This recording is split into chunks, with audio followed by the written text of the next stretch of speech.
It is 6 o'clock in the council chambers, City of Marshfield, Tuesday, October 8th, for the council meeting. Call to order. Roll call. Please stand for the Pledge of Allegiance. I pledge allegiance to the flag of the United States of America and to the republic for which it stands, one nation under God, indivisible, with liberty and justice for all.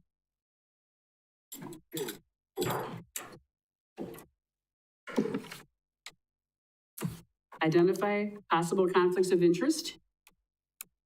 Seeing none, move on to item D, public comment period correspondence. At this time, I'll recognize those members of the public who have indicated a desire to address the council.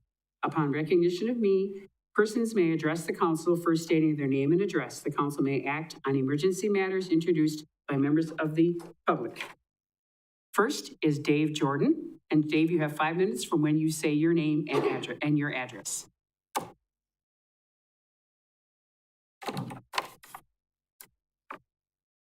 Dave Jordan, former teacher and coach here in Marshfield. Coached tennis for many, many years at the high school and then at the university. And now I'm coaching tennis and pickleball. And your address, please? Oh, sorry. That's quite all right. No problem. 204, 243 Merkel Road. Go ahead. Okay. Yes, sir. Been playing pickleball for about 3 years now. Transitioning between tennis and pickleball. As you know, pickleball is the fastest growing community sport in the country, growing at a pace of 223% in 3 years.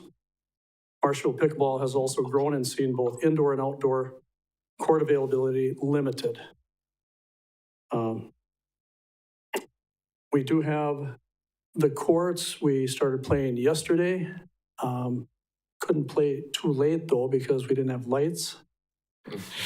So outdoor lights will provide extended playing time and availability for those who work, also visit from out of town, and more. I urge you to support us in this effort and provide the finishing touches to your Move Forward pickleball complex here in Marshfield. It will be a big draw. The courts are already very, very busy. And so all of you that still work, you'll have a chance to play into the night. I think parks close at 10 here, so you can play all the way up to 10 o'clock at night with proper lighting. Thank you. Thank you. Next, Mary Blazinski.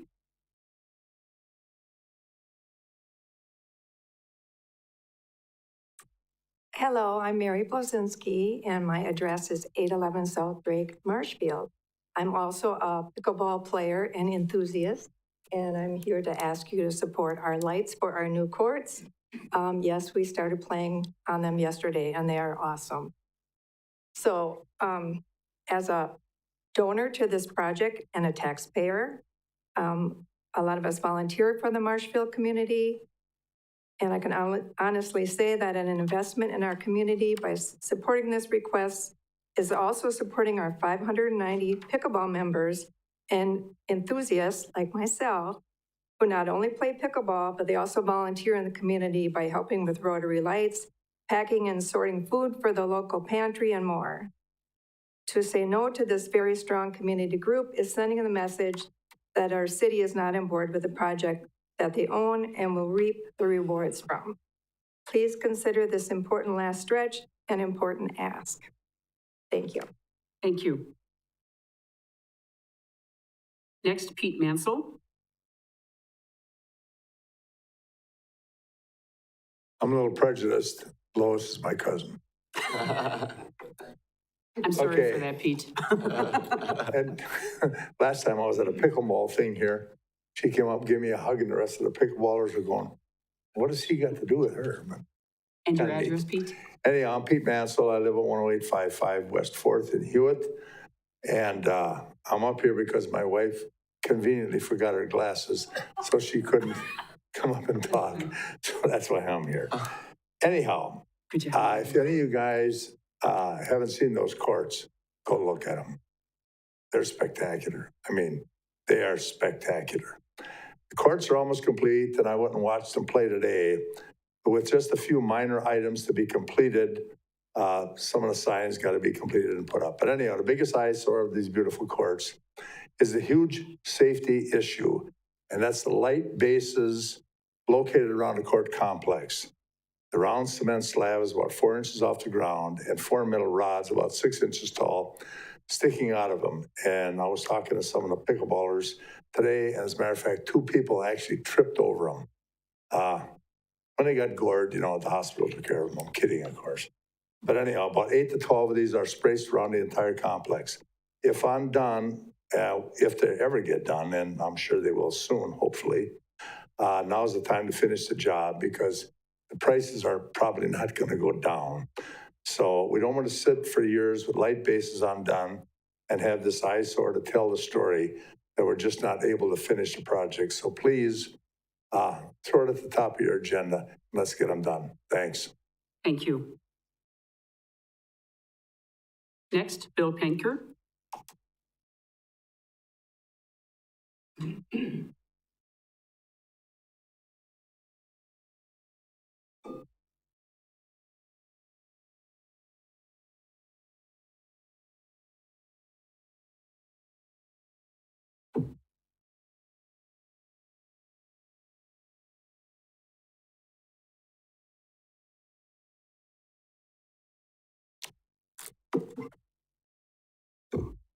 Good evening, Bill Penker, 600 Sycamore Avenue.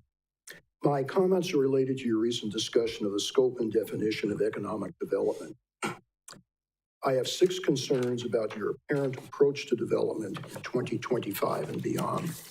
And my comments are an extension of those I made on February 13.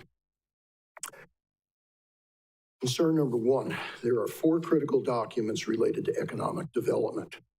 We have the Economic Development Action Plan, which was developed by Redevelopment Resources in 2013-2014. We have the 2015 Downtown Master Plan. We also have the 2017-2037 Comprehensive Plan, in particular chapters 2 and 7. And then there's the 2021 Downtown Marshfield Strategic Plan developed for Main Street Marshfield by the Wisconsin Economic Development Corporation. And my question, how many of those has the council read? How many has the council studied? Concern number 2, before you retain another consultant or a facilitator, are you prepared to determine what actions in these documents have been completed, what have not been completed, and what is relevant to 2025 and beyond? Number 3, are you aware of the suggested target industries noted in the comprehensive plan and which ones have been noted in the past? And number 4, what are the current economic development goals of the city and are they applicable to 2025 and beyond? And did past common councils fulfill their obligation to adopt a comprehensive economic development strategy as noted in Chapter 2 of the Comprehensive Plan? And Mike passed down the rows, 3 pages, and the concerns from number 3 and number 4 are listed on the yellow, pink, and blue pages. Whether it is economic development broadly stated or a few specific items, will you have a bold and imaginative vision for 2025 and beyond? And the bold vision concept was presented 10 years ago in the document from Redevelopment Resources. And last, if you have a bold and imaginative vision, who will lead that vision into 2025 and beyond? Who will serve as liaison to our development partners? Who will be in charge of various aspects of finances, logistics of development, organization and coordination of efforts, and planning? And can these be accomplished without a full-time development and planning team in City Hall? And in closing, you do not need a consultant, you do not need a facilitator, and you do not need another committee because you already have a committee. and that's the committee of the whole. Thank you very much. Thank you. Any other citizen comments? Any other citizen comments? Any other citizen comments? And yes, gentlemen, there are chairs over there. If you'd like to have a seat, please, that would be great. Thank you very much. Seeing no other citizen comment, move on to item E, approval of minutes, September 24th, 2024. Motion by Alderman Giles, second by Alderman Tompkins. Any discussion? Seeing none, please vote. Mr. Werman? Yes. Mr. Rigel? Yes. That motion passes. Thank you. Staff updates. I have just one this evening. Our Public Works Director, Tom Turchi, will be making that announcement. Okay, I got some good news this evening. Back in June, we awarded the project for the Adler Road Trail, which is going to start paving tomorrow and will be completed here by the end of the month. With that project, we awarded it with a funding deficit on construction of $244,715.30. I applied for additional funding through the Department of Transportation through their TAP program, and recently I was awarded another $175,499 from that program. The Marshfield Area Friends of the Trails offered another $25,000 for this project, and I have a private donation for $44,217, which makes this project fully funded for construction.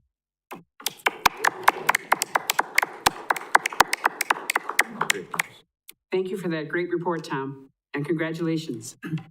Mayor's comments. I have 5 things this evening. The first 3 are proclamations. The first proclamation is a Public Power Week, which is October 6th through the 12th. City of Marshfield, Wisconsin proclamation. Public Power Week, October 6th through the 12th, 2024. Whereas we, the citizens of Marshfield, place a high value on local choice over community services and therefore have chosen to operate a community-owned, not-for-profit electric utility, and as customers and owners of our electric utility have a direct say in utility operations and policy. And whereas Marshfield Utilities provides our homes, businesses, schools, and social service and local government agencies with reliable, efficient, and safe electricity, employing sound business practices designed to ensure the best possible service at a non-for-profit rate. And whereas Marshfield Utilities is a valuable community asset that contributes to the well-being of local citizens through energy efficiency, customer service, environmental protection, economic development, safety awareness. And whereas Marshfield Utilities is a dependable and trustworthy institution whose local operation provides many consumer protections, continues to make our community a better place to live and work, and contributes to protecting the global environment.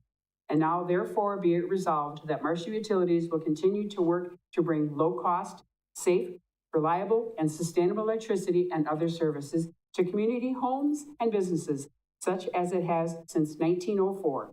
This year, when the city of Marshfield purchased the utility to serve all citizens of Marshfield.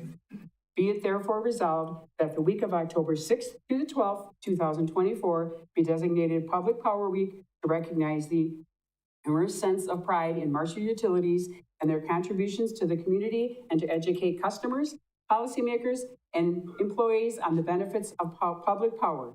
And be it therefore resolved that our community joins hands with approximately 2,000 other public power systems in the United States in this celebration of public power, which puts our residents, businesses, and the community before profits, in witness of which I set my seal in hand. Lois T. Strake, Mayor. Our second proclamation, City of Marshfield, Wisconsin, proclamation, Firm of the Year. Whereas the City of Marshfield congratulates Hotel Marshfield, this year's recipient of the 2024 Firm of the Year. And whereas this locally owned boutique hotel offers a charming and luxurious atmosphere with unique amenities such as a shuttle service, a pool, a state-of-the-art fitness center, a seasonal outdoor patio and bar service, an outdoor fire pit, which seating for 25, and a complimentary hot breakfast at Libby McNeil's on-site restaurant and lounge, making it a standout in our community. And whereas as a place to meet and celebrate weddings, reunions, award banquets, and business parties with 8,250 square feet of luxurious, flexible event and meeting space. And whereas are built on community trust by demonstrating loyalty to their customers and showcasing events such as trivia contests, painting classes, and night-style comedians. And now, therefore, be it resolved, I, Lois T. Strake, Mayor of the City of Marshfield, do proclaim Hotel Marshfield as the 2024 Firm of the Year, in witness thereof, Lois T. Strake, Mayor. And of course, third and last but not least, I put them in order of dates. City of Marshfield, Wisconsin proclamation, White Cane Awareness Day.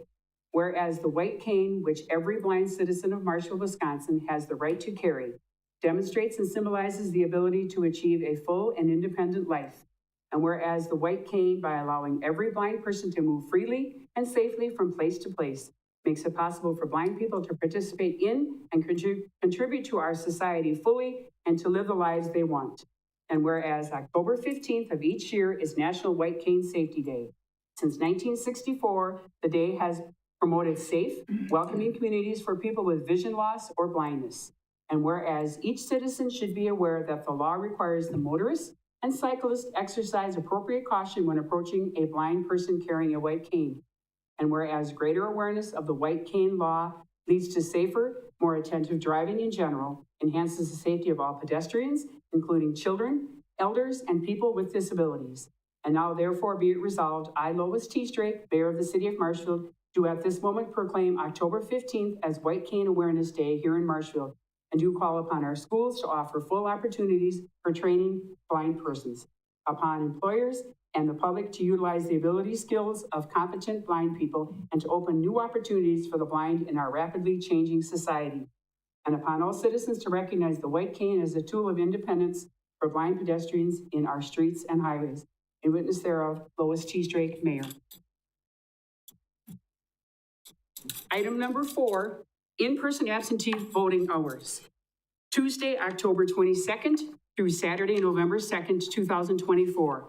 Monday through Thursday, 7:30 a.m. to 4:30 p.m. Friday, 7:30 a.m. to 6 p.m.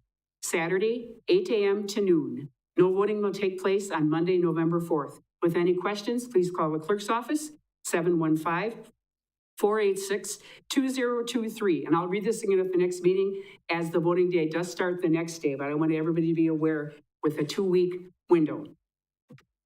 And last but not least, which is very exciting for Marshfield, 14th Street is open. Looks fantastic. Thanks to all who made this happen. It's marvelous. If you haven't been down the street, just take a little drive. It's fabulous. And thank you all. And we move on to item H. Council comments. Alderman Tompkins. Thank you, Madam Mayor. So this is just for the council. We are going to start our first budget meeting next Monday, and you're going to get the budget packet for the weekend. So grab a strong cup of coffee. It's not super exciting reading, but it would be great if everyone could have the budget at least looked at. You don't come to the meeting with fresh eyes, because the way the meeting's going to work is Steve is going to go through departments and show us what the changes are. So if you want a deeper dive, you might want to do that on your own. And then everyone's going to have an opportunity to ask questions. So you might want to take notes as you're going through. So that's just a heads up that that's the first meeting this coming Monday. Thank you. Any other council members' comments? Seeing none, item I, City Administrator's update. Thank you, Mayor. Well, Councilmember Tompkins took my thunder on the first part. I can't believe you don't think the budget document is going to be an exciting read. It really blows me away. But just to note, the budget meetings will be on, the first one on, as was mentioned, Monday, October 14th at 6 p.m. or right after the Board of Public Works in this room. The second meeting will be on Monday, October 21st at 5 p.m. Remember, that night we will have the regular council meeting at 7 p.m., an hour later than normal, and we have members of the council going off to the league conference the next day. And then the third meeting will be Monday, October 28th at 6 p.m. And if we have a fourth meeting, if what is necessary, that would be on Wednesday, October 30th at 5:30 p.m. I would note one other meeting, and I apologize, it's a crowded season, but as we agreed to at the last meeting, we'll be having a joint meeting with the council and the CDA on Tuesday, October 29th at 5:30. That will be held at the 2nd Street Community Center. The purpose of that is to discuss the Weinbrenner renovation of that building and an RFQ that we might enter into to look for a company to work with on that project. And that's all I have. Thank you. Item J, reports from commissions, boards, and committees. Alderman Fire. I'd like to report, I'm the chairman of the Health Committee and, the Aging Committee, and we had our annual health fair on October 4th. We had 180 people attending. We had 52 vendors, and it was a great event. Everybody enjoyed it, and everybody got all the information they need. If you never get a chance and have a chance, you should come to one of these. There's a lot of people to see. One of our speakers was on fraud, and the other one was the purple, whatever Purple Angels. And he did it's a real funny thing to see. So it was worth coming to, and everybody was happy for it, and we're glad to do it. And I think it's our 13th year. Yes, and thank you for allowing me to be there to help you with the award ceremony. It was actually great. Any other reports from commissions, boards, or committees? Seeing none, consent agenda. Meeting minutes reports. Motion by Alderman Giles, second by Alderman Tompkins. Any questions, comments? Seeing none, please vote. Mr. Werman? Yes. Mr. Rigel? Yes. That motion passes. Thank you. And we can forego item L, is no action to remove anything from the consent agenda. Item N, presentation report on the 2024 Central Wisconsin State Fair presented by Dale Christensen, CWSF Executive Director. Dale, you're up.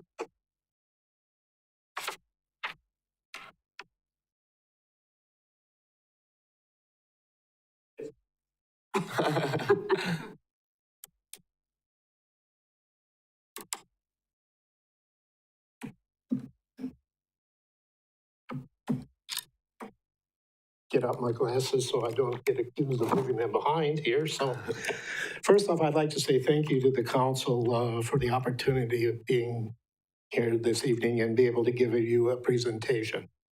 I do not have the final numbers as I'm still getting some bills in, so that final numbers, if you're looking for exact figures on those, I do not have them at this time. But I'm more than happy to go through a number of things that took place at this year's fair.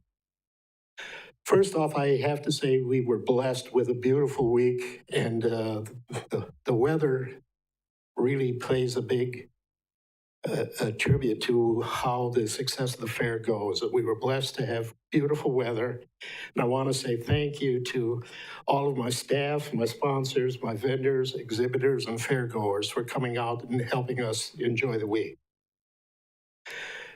Throughout the week, we did have a total of 62,000 visitors attend the Central Wisconsin State Fair this year, which is a number that is up a bit over last year, and we're very happy to see that.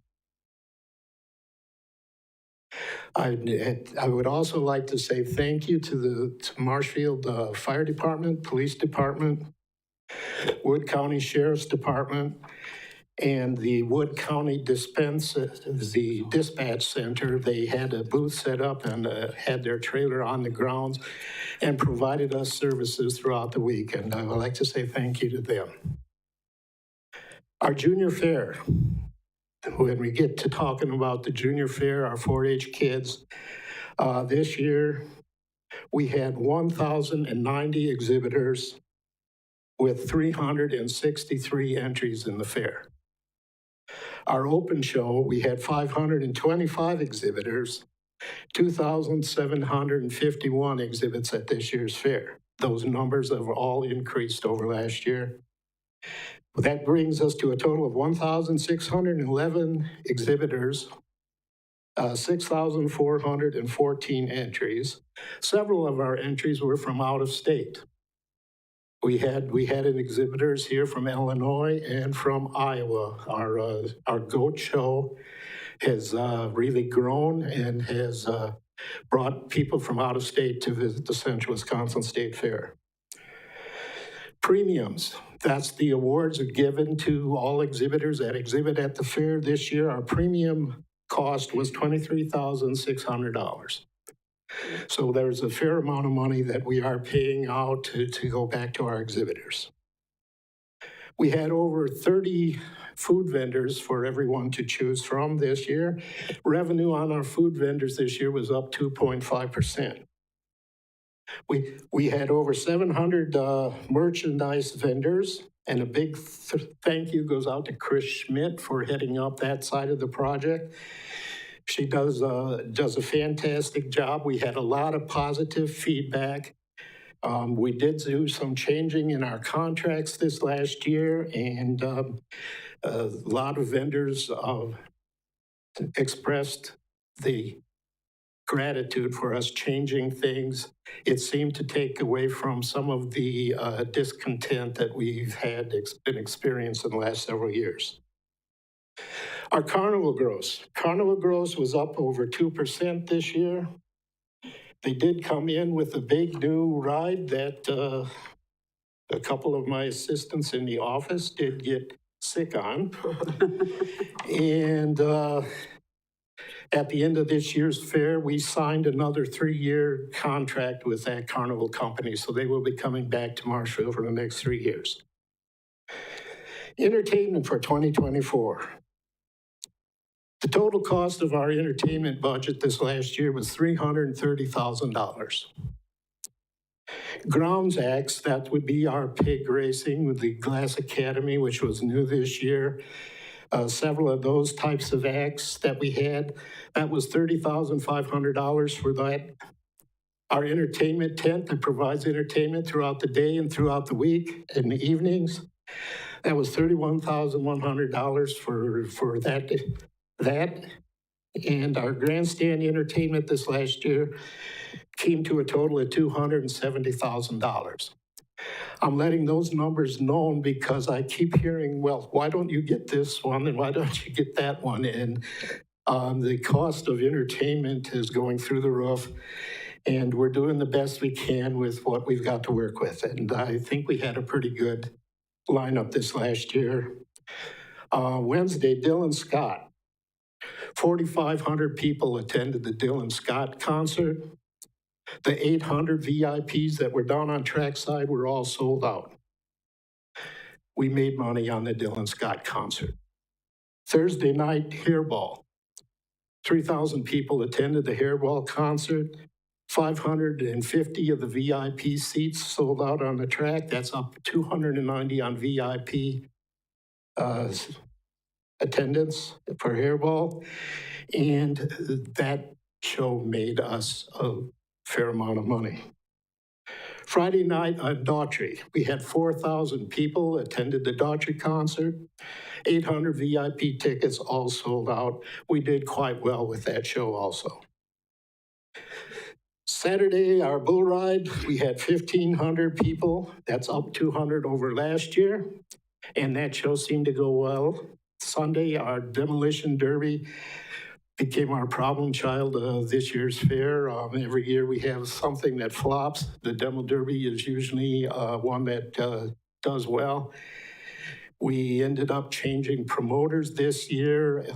We did not have the participants, and I'm not sure we're going to be bringing back a demolition derby again for next year. We might be looking for something different to do. Overall, it was a very outstanding year. All of these costs that I just read to you, everything has been paid. All of our bills are paid, and I got a fair amount of money left in the checking account, so I always consider that a good place to be. A new thing that we've got coming up here towards on November 30th. We are starting out what we call our Building Fund campaign. And I don't know if anybody got a chance to go through the Expo building, but we have been working on a new Expo Center building. It's been presented by the Fair Commission, and we're looking at that. And one of the positive things that came out of that meeting was we need to develop an ag campus on the other side of Peach Street over by the Show Palace. So we're looking at several building projects, and it's going to take community support to get what we need pulled together. So we're starting out with a Building Fund campaign. On November 30th, Central Wisconsin State Fair is going to present a holiday tradition featuring Brady Lee. Brady Lee is an up-and-coming country singer that we have hired What we are going to be doing is a dinner and show November 30th in the Junior Fair Building. Tickets will be coming available. We are looking at doing possibly an auction of baskets, so we're looking for donations that way. All funding made from this concert will be going towards our building campaign for in the future. We got to get the ball rolling somewhere. So dinner is doors are opening at 5. Dinner will be served at 5:30. He'll do a 90-minute show. We will be breaking then and possibly auctioning off the baskets or everything that we have donated. And new this year is we did do some changing to our Fairest of the Fair program. In the past, our girls have been elected in the spring, served through the fair, went to the state convention and competed. And our girls always seem to be a little bit at a disadvantage because, number one, our girls are usually seniors in high school. They have to be 18 and they're competing against juniors and seniors in college. So what we're doing, we did not have a Fairest of the Fair this year. We have opened up for campaigns or opened up for contestants at this time. And we will be picking our Fairest of the Fair, and they will be coordinated at the Christmas show during the intermission. That way, our Fairest of the Fair contestant will be going to the convention as an observer. Once convention is over, they will be the Central Wisconsin State's Fairest for a year. And the next year, the following year, we will be electing another Fairest in November. And then the two will go to convention. The one will be competing, the other one will be taking it in, learning what's going on and moving forward that way. So overall, that's kind of where we're at. We had a very good year at the fair. Final numbers should be coming in shortly. And like I said before, I'd like to thank everybody that helped and participated. So, Any questions from the council? Alderman Stauber? I have one. Thanks, Dale. Well managed, good leadership. When you were talking about the future expo building, you're talking about the big project, the 20 million? we were talking about that project, and we are also looking at if that project would move forward. That project would be replacing a couple of the older buildings on the grounds that are tired, falling apart. Life expectancy isn't too well. That project is going to come with quite a price tag. But we also will have to move in some buildings to develop. One thing that came out of the study would be to develop an ag campus over by the Show Palace. So right now, the Fair Board has instructed me, move forward. Let's get started on a building project on the other side of the road and building a barn.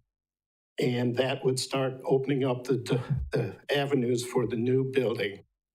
We need to go that way.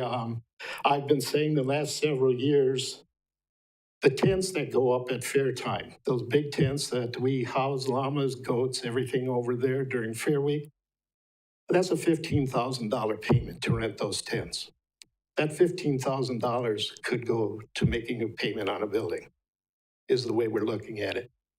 So yeah, there's quite a lot of talk, quite a lot of activity going on with what we're going to be doing with the grounds, where we'd like to go, and what our vision is.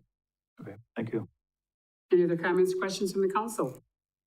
Seeing none, thank you, Dale, and your team. Great work. How exciting. Thank you. Next presentation update from Marshfield Clinic Health Systems, introduced by Steve Barg, City Administrator, presented by Bob Challoner, President. Thank you, Mayor. Well, before I bring Bob up, I just want to say thank you to him. He's been great to work with. I've known him for the last couple of years. We meet fairly often to talk about how the city and the medical complex can work together. And I just look forward to hearing what you have to say as you come up and give us an update from the Marshfield Medical Center.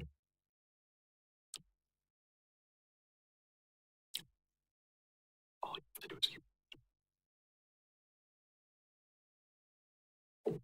Well, good evening, and thank you, Mayor and council members, for the invitation to speak to you and provide this update about Marshfield Medical Center and our health system generally. It has been a momentous time for the health system, and as you know, we've struggled over the last couple of years, but we are making enormous progress in stabilizing and growing, and frankly, have some very great news to share about how we're stabilizing and moving forward to the future. I moved here, it hasn't been quite a couple of years yet. I've only been here a year and 3 months, Steve. It feels like we've been here a long time together. And I was going already, to talk to you beforehand. I thought it was closer to 2, but I apologize. Yeah, thank you for your availability and to the partnership from the city as well. And loving living here personally and exploring this great town. I've been to the fair. It is quite remarkable. And based on this evening's meeting, I'm also deciding I have to learn how to play pickleball as well. So. Couple of quick slides I'd like to update. A few things we'd like to talk about. I think you're probably all aware that we were in discussion on forming a new partnership with Sanford Health System. I'll talk a little bit about that, where we stand and what the next steps are. I know there's been some concerns about our operations and finances over the last few years, and just provide some updates on that, some of our and a little bit of update on what we're doing in terms of recruitment and growth as well. And just if there's any questions for me about what's happening over at Marshfield Clinic Health System, I'd be happy to take those as well. So a little bit about the partnership discussion. Why we are in partnership discussion. Healthcare is a challenge for healthcare organizations across the country. And it's become a situation where size matters, and partnering with larger and larger health systems is key to survival. We need the ability to grow in order to access capital. We need the ability to access medical expertise and recruit and retain medical expertise. And frankly, given the growing complexity of healthcare, being part of a bigger system allows us to tap into some of the other experts and learn from each other as well. So for a couple of years, we've entertained partnerships at Marshfield Clinic Health System. Last year, you probably heard about the Essentia partnership, which did not come to fruition. We terminated that, mutually terminated that at the end of last year. For a number of reasons, but did decide that this year we would go out and search for another partner. Took a different approach with that. We worked with an outside consulting firm that essentially put together a statement for us and searched for appropriate partners. We finally settled at the beginning of this summer with Sanford Health System. Sanford is a partner that we feel matches our mission very nicely in a health system that offers strength and a couple of unique attributes that we think will collaborate very nicely with Marshfield Clinic Health System. The goal will be to bring us together in a way that will create a durable future for us and take away some of the doubt that exists in healthcare organization these days, as we do struggle through some of the changing financial circumstances. Where we stand with that, we've been through the search process for an appropriate partner. In August, we signed a definitive agreement, which is an agreement to form an agreement, essentially. We've been negotiating and finalizing that agreement. We actually start putting that agreement to a vote with our medical staff. That vote actually starts tonight and will be going on for the next 2 weeks. Assuming that vote proceeds positively, we will pursue final regulatory agreements with the states that we are involved with across the health systems and close the deal by the end of this year and bring ourselves together with Sanford by the beginning of next year. As I said, we signed a memorandum of understanding which outlines the terms for both organizations. We're very pleased with the agreement that we've struck so far. Why Sanford? Sanford shares a common culture and mission and vision. Their mission is bringing access to quality healthcare for rural health communities, a mission that matches very nicely with the mission of Marshfield Clinic Health System. Sanford has agreed to make significant capital investment into our health system. They've also agreed to replace a troubling computer system installation that we put in a number of years ago and replace our clinical records and our billing systems. Sanford has a very, very strong record of operational performance, strong market positions in the markets that they serve. And they have an opportunity, we have an opportunity to collaborate with a number of programs, including some of our educational programs to recruit and attract talent to both of our health systems over time. They've also recognized that some of the unique attributes of Marshfield Clinic Health System are things that need to be preserved. One of those is our name and our brand. Marshfield Clinic has a 100-year-old recognition across this country. Marshfield Clinic is well known, and we will continue as the Marshfield Clinic Health System, a region within Sanford Health System. You'll see the Sanford logo start to appear next to our logo, but we will continue to be known as the Marshfield Clinic Health System. They've agreed to guarantee a number of our benefit plans that are important to our employees. And they've also made a commitment to continue the community support and engagement that we've been able to do over the years. So we feel that they are a very appropriate partner for us. They are the largest rural health system in the U.S. Together, we will be the largest rural health system in the U.S. They're dedicated also to world-class healthcare in America's heartland. They currently serve about 1.4 million patients. They have a health plan similar to ours, about 200,000 health plan members across the 250,000 square miles. They are located in western Minnesota, the Dakotas, down into Iowa and Nebraska. No presence in Wisconsin currently. We can lie our health systems up next to each other, which allows us to expand geographically, but without any competition or overlap in any of those individual markets. Their headquarters are in Sioux Falls, South Dakota. A little bit bigger than we are, about 4 times bigger than we are, actually. They have about 45 hospitals, medical centers scattered across those states. You can see the statistics, about $7.2 billion in annual revenue, 211 clinical locations.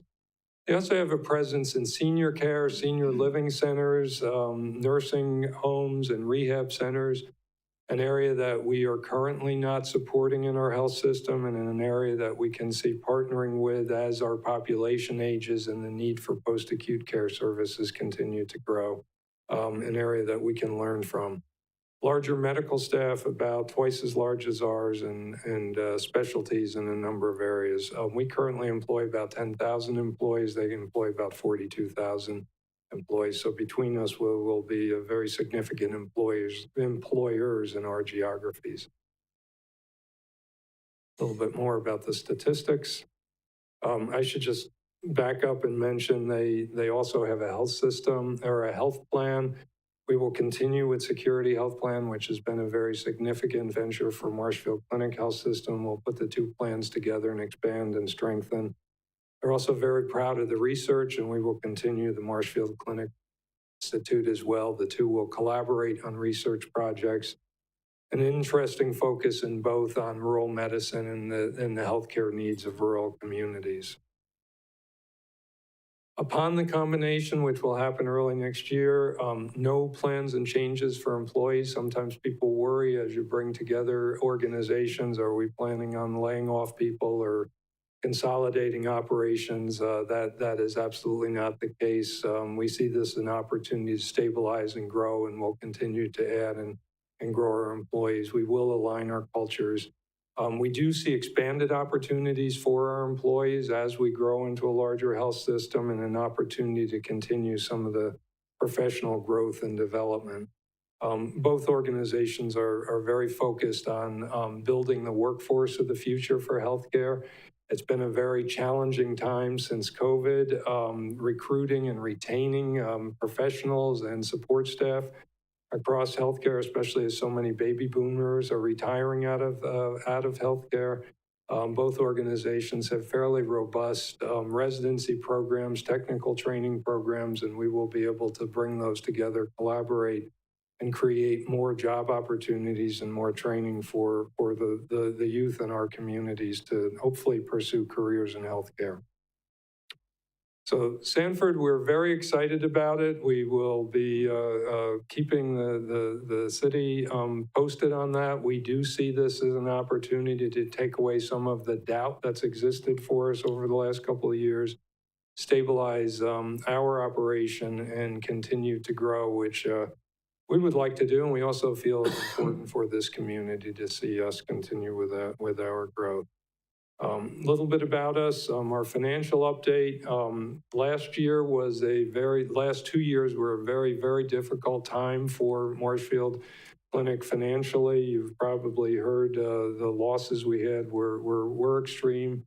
They were precipitated by a number of factors. Number one, COVID was very difficult to healthcare organizations generally.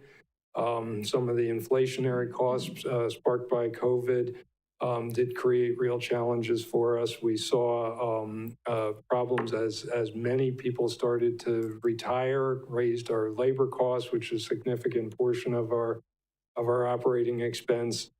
And we also did not do such a great job implementing a computer system and billing system over the last few years, which did not help our revenue cycle. So we've struggled over the last couple of years. By the end of last year, we implemented a turnaround strategy, which included, we did have to take some staff reductions, about 350 actual people, 500 positions, which we took early in the year. We had to hold back on retirement plan, management salaries, and took fairly severe actions to start to turn around the organization. And I'm very pleased to report that we are in a much, much different place today. We've had a number of profitable months this year.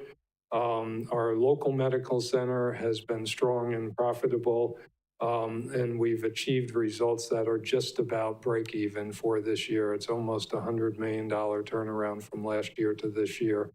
Put us in a place where now we can stop worrying about cuts and start to think about growth opportunities again and stabilize the operation. We will continue to move forward with some of those plans, and we're looking forward to some of the new growth. And we still have many growth opportunities, many unserved healthcare needs in our region, and an opportunity to continue to grow those as we reemerge from this difficult financial period. Some of the areas that we're focused in particular in our region, which includes Marshfield, we continue to work on community availability and presence. I look forward to working with all of you, our local team. We are living here. We are not remote. I've moved here. My management team is all here. And we're looking forward to being out there and being involved in the community. And I know that that's been a concern over the last couple of years about availability of some of the leadership. We are turning that around, and we'll be very eager to work with all of you, including the city leadership. We've had a number of challenges in terms of patient experience, which we are working through, availabilities of appointments in our clinics. We've made tremendous progress on that. We continue to. We are moving toward, we're calling it the culture of yes. If somebody needs an appointment, not give the person bureaucratic reasons why they cannot be seen at the clinic on a particular day, but get to the point where people can call and access our healthcare services much more easily than they may have in the past, and with a real focus on the quality of the services that we're offering as well. We'll continue to stay focused on our finances and continue to look for opportunities to strengthen and secure the organization financially for the future. And finally, as I said, we're working on a number of growth opportunities. This summer, we added a new CV surgeon. We've seen major expansion in our cardiovascular services. We're growing our orthopedic services. We have a number of other areas where we're adding. We're also focusing with our labor shortages on opportunities to educate and grow, as I mentioned, and opportunities to bring young people into healthcare and provide them the skill set working with, we're proud to work with both the Technical College and UW-Stevens Point Marshfield on a number of training programs. So we will continue those efforts. Finally, I just wanted to update, I know there's been some concern in the community. We did have some turnover among our medical staff, particularly as we're going through some of the difficult financial challenges over the last couple of years. We have added, I don't think you can see that up there, but the number is 135 new providers. And we have a very aggressive recruitment effort underway to grow our medical staff. You can see the numbers in all the different specialties, having some real success. And I expect as our financials stabilize and as we join with Sanford, we'll see those recruitment numbers grow even more into the future as we continue to build the medical staff and build the services that are available to you. We aren't going anywhere. We know that the needs are still vast in this area, and we will continue to recruit and grow and build the high-quality staff that you all expect from your local hospital. And with that, I will stop and just open it up for any questions or concerns. Questions from the council? Alderman Tompkins? Thank you, Madam Mayor. Thank you Hi, so Dr. much for that. Tompkins. Speaking of good medical staff. Yeah. Thank you so much for that presentation. And thank you for partnering with UW. Part of our budget is we support UW, both the buildings and the operating costs. So it's great when we have many different ways that the community is working together. I was just wondering if you knew who owns Sanford. Is there anyone who is above them that owns? Sanford is a similar structure to ours. We are a 403B, not-for-profit organization, charity essentially with a voluntary board. There are no shareholders. It is a charitable organization with a board who volunteers. Sanford is organized the same way. They are also a not-for-profit charitable healthcare organization. Thank you so much. Alderman Werman? Thank you. So I had two questions. One was going to be the graphic that you just showed for all the new providers since January. I assume that's across the Marshfield Clinic network as a whole, not just the Marshfield location. Is that correct? That's correct, yes. Do you know how much of that would apply to the Marshfield location? Because I know we have seen an uptick of people leaving this specific location. And so I am kind of curious how we're doing here compared to the rest of the network.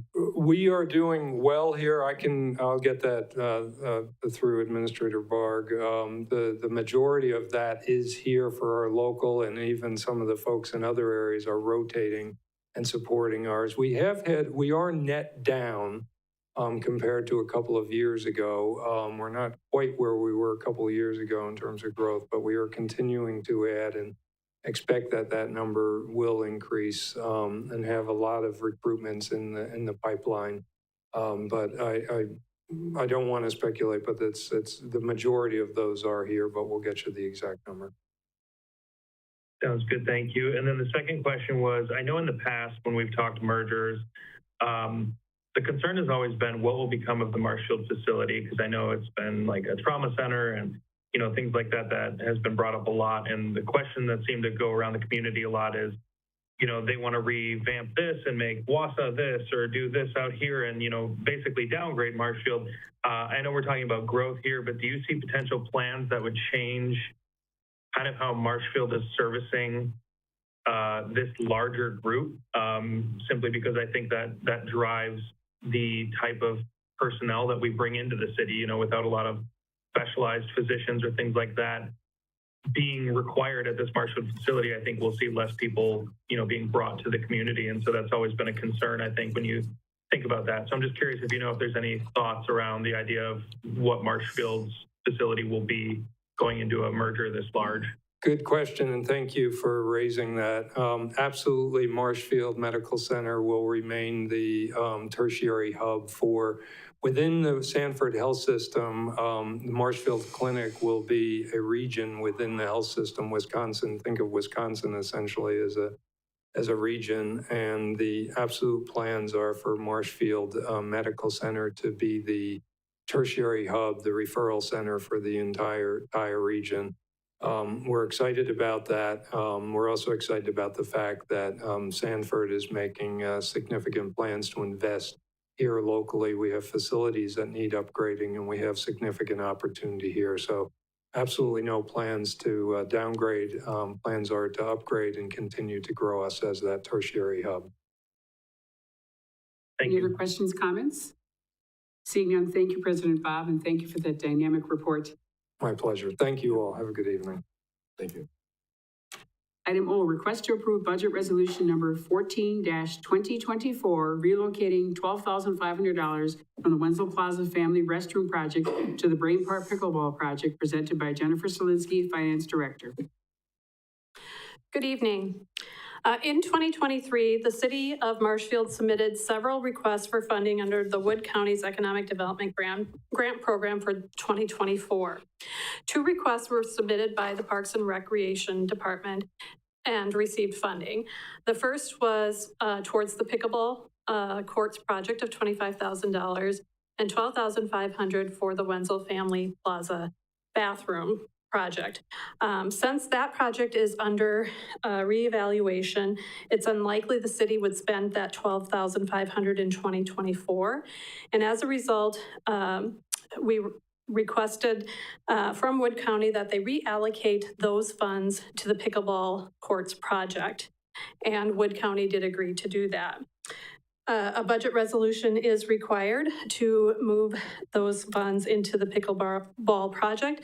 And so with that, I recommend approval of budget resolution 14-2024, increasing the Parks and Rec pickleball project by $12,500. We have a motion by Alderman Giles, second by Alderman Tompkins. Any questions, comments? Seeing none, please vote. Mr. Werman? Yes. Mr. Rigel? Yes. That motion passes. Thank you. Request to approve budget resolution number 15-2024, purchase of taxi vehicles, presented by Jennifer Solinsky, Finance Director. The city operates a federal state shared ride transit program, which allows us to offer reduced rate transportation to underserved populations that might not otherwise have access to that. The vehicles in the program are owned by the city and leased to our contractor, which is currently running Inc. The vehicles are purchased through the DOT program and are funded on an 80-20 split. Beginning in 2022, we began to start receiving our vehicles that were on a previous backlog due to COVID and supply chain issues. All in all, in 2024, we will be receiving 3 vehicles, and we had just 1 vehicle budgeted. This was a result of again, catching up on the supply chain, and then there were 2 vehicles that were involved in accidents. So as a result, the budget for purchasing these vehicles needs to be increased $150,087. And with that, I would recommend council approval of budget resolution 15-2024. We have a motion by Alderman Tompkins, second by Alderman Varsho. Any questions, comments? Seeing none, please vote. Mr. Werman? Yes. Mr. Rigel? Yes. That motion passes. Thank you. Item Q, request to approve budget resolution number 16-2024 related to pay scale changes and conditionary budgeted, presented by Jennifer Solinsky, Finance Director.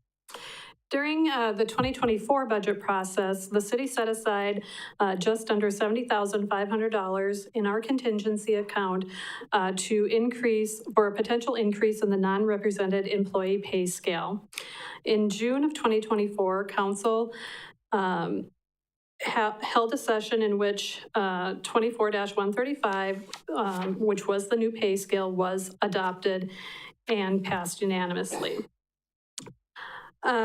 Since then, we have looked at where that $70,500 dollars could be distributed, and have revised that estimate to be in the general fund, $76,208. We would also need an increase in the budget for the communications fund of $5,247 and an increase in internal service fund of $5,883. I've included in your packet an appendix for the departments that where the additional a budget in wages would need to be distributed. And with that, I would recommend council approval of budget resolution 16-2024 to increase those lines an amount not to exceed $76,208 in the general fund, $5,247 in the communications fund, and $5,883 in the internal service fund. We have a motion by Alderman Varsho, second by Alderman Tompkins. Any questions, comments? Seeing none, please vote. Mr. Werman? Yes. Mr. Rigel? Yes. That motion passes. Thank you. Request to approve budget resolution number 17-2024, transferring TIF District Number 5 Affordable Housing Extension Increment to the Housing Fund, presented by Jennifer Solinsky, Finance Director. In 2023, the city closed TIF District Number 5 through Resolution 2023-63, as allowed, and then passed a resolution to hold that TIF district open an additional year in order to apply that increment received to an affordable housing program. In 2023, that tax increment was collected in 2024 in the amount of $430,761.13. This budget resolution is needed to transfer those monies to the affordable housing, newly created Affordable Housing Fund. We have a motion by Alderman Stauber, second by Alderman Varsho. Any questions, comments? Seeing none, please vote. Mr. Werman? Yes. Mr. Rigel? Yes. That motion passes. Thank you. Request to approve budget resolution number 19-2024, Street Division Roof, presented by Jennifer Solinsky, Finance Director. The adopted 2024 to 28 capital improvement plan for the streets department included 3 separate items: replacing the roof on the main building west half, replacing the main building on the east half, and then an electrical service upgrade for the campus. These items, 1 and 3, were included in our budget for $255,000.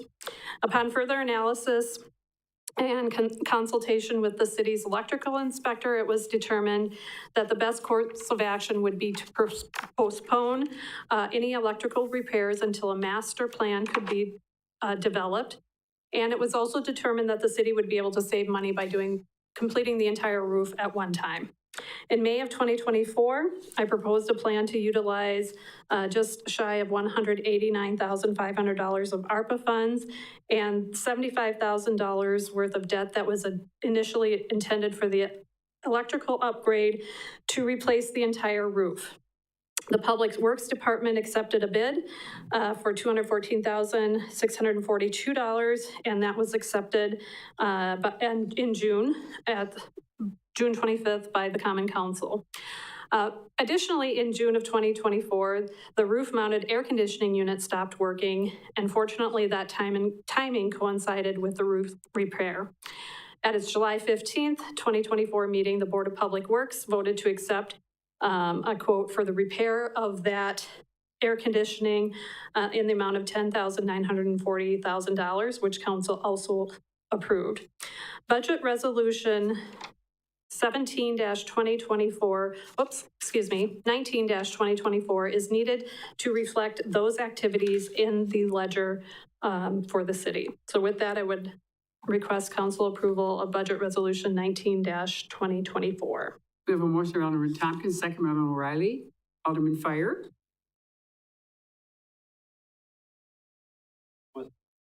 Okay. Any other questions, comments? Seeing none, please vote. Mr. Werman? Yes. Mr. Rigel? Yes. That motion passes. Thank you. Request to approve budget resolution number 20-2024, 2023-2024, continuing appropriations presented by Jennifer Solinsky, Finance Director. The city has a process whereby at the end of the budget season, which usually ends in November of any given year, to carry forward any monies for items into 2024 that may have been in progress that would not be completed within the 2023 budget year. At the end of 2023, council approved a resolution to carry forward certain amounts into 2024. And this resolution is needed to put those amounts into the actual budget of 2024. Your addendum in the packet is for $108,512. This is spread amongst human resources for its compensation study and recruiting efforts, for information technology, for enterprise business solutions upgrades, and for public works for the ongoing pageant claim. So with that, I would request Common Council approval of Budget Resolution 20-24, increasing the budgets of those departments $108,512. Motion by Alderman Tompkins, second by Alderman Stauber. Any questions, comments? Seeing none, please vote.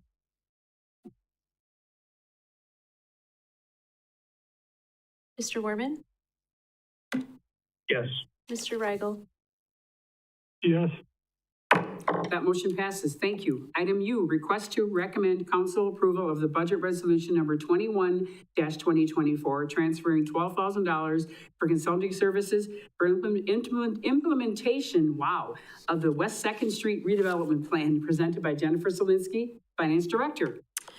Just last month, Common Council gave direction to proceed with Phase 2 of the Vandewall contract for the development of consultant services for the development of West 2nd Street. And so with that, the estimated costs of services to be incurred yet in 2024 is approximately $12,000. And so staff recommends that Common Council approve Budget Resolution 2021-2024, increasing the budget for professional services in the Economic Development Fund. We have a motion by Alderman Fires, second by Alderman Stauber. Any questions, comments? Seeing none, please vote. Mr. Werman? Yes. Mr. Rigel? Yes. Those motions pass. Thank you, Jennifer. Item V, request to approve state municipal agreement for reconstruction of South Vine Avenue from East 14th Street to East 4th Street, and authorize me to sign on behalf of the city, presented by Tom Turchi, Director of Public Works.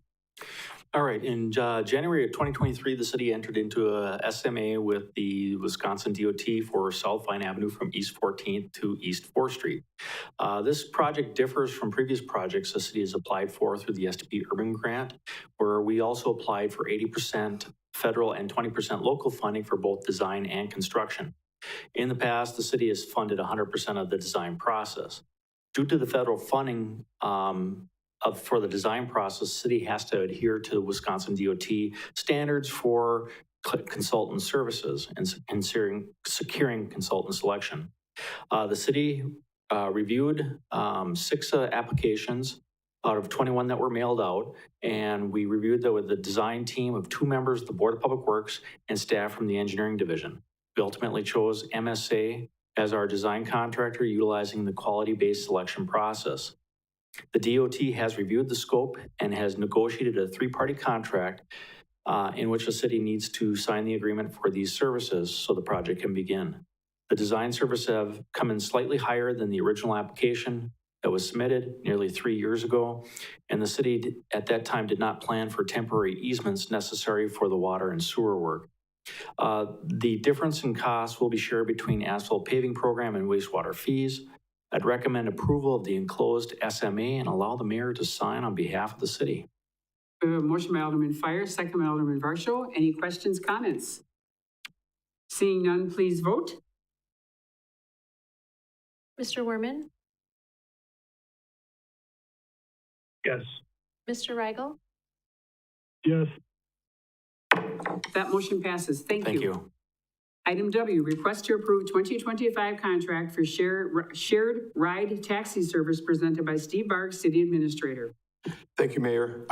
Well, under the auspices of the Wisconsin Department of Transportation, the city is a participant in a program that allows for providing shared ride and assistance programs for those who maybe are seniors and or have disabilities to access public transportation in the city. It's been a very successful program over the years.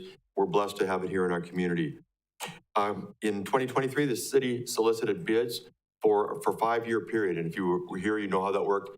And we ended up choosing Running Incorporated out of Iroquois to continue as the city's provider. Having said that, we're still required to sign an annual contract with the provider for the service. So that's what you have in front of you tonight. This contract would be for calendar year 2025 because the current contract ends as of December 31st of this year. If approved by the council, staff would execute an option year for the calendar year 2025 and prepare the vendor-related contracts. And therefore, we would recommend approval of the exercise of the option for 2025 with Running Incorporated, as well as the lease agreement with Running for the shared ride taxi cab service. We have a motion by Alderman Tompkins, second by Alderman Varsho. Any questions, comments from the council? Seeing none, please vote. Mr. Werman? Yes. Mr. Rigel? Yes. That motion passes. Thank you. Item X, request to approve $30,000 contribution to Marshfield Area Pickleball Group for the purchase and installation of lights at the new pickleball courts at Brain Park. The Finance, Budget, and Personnel Committee vote on this request was 2-2, presented by Steve Barg, City Administrator. Thank you, Mayor. Well, for the last several weeks, the Finance, Budget, and Personnel Committee has considered several requests for funding in the 2025 budget under the city's 205 fund, which is for economic development. Finance, Budget, and Personnel Committee on September 17th continued that discussion. And one of the items was the request by the pickleball group, many of whom members are here tonight, for $80,000. At that time, there was no action taken. It was determined that they were going to be going to visit Marshfield and talk to their board about a possible contribution to offset some of that cost. And so the committee decided to wait and hear how that went. On September 24th, the Visit Marshfield Board of Directors did meet. And at that time, they did award $50,000 to this group to offset the lighting cost, reducing the amount that they need yet to be $30,000. So on October 1st, the Finance, Budget, and Personnel Committee met again. They made the recommendations. Several of the requests were sent on for approval tonight. You approved those as part of your consent agenda earlier, but the vote on the pickleball lighting was 2-2. As a tie, they agreed it would go to this body for final decision this evening. So as you consider this, I do have in the agenda packet a report from Parks and Recreation Director Justin Casperson, kind of outlining the financials of this project, showing what's been raised to date by the pickleball group, what's been spent of public monies, sort of how it's gone so far financially. And it is worth noting that the Marshfield Area Pickleball Group has raised approximately 2/3 of the money spent to date on this project. So with that in mind, this is a discretion of the council, and Mayor, I turn it back to you. We have a motion by Alderman Giles, second by Alderman Fire. Any other questions, comments from the council? Motion is. And Alderman Giles, would you please state your motion? Sure. I am making a motion to approve the $30,000 contribution to the Marshfield Area Pickleball Group for the purchase and installation of lights at Brain Park. And Alderman Fire, do you second that? Thank you. Any questions, comments? Seeing none, please vote. Mr. Werman? Yes. Mr. Rigel? Yes. That motion passes. Item Y, review progress on city's 2022-2024 strategic plan and discuss plan for development of the new strategic plan presented by Steve Barg, City Administrator.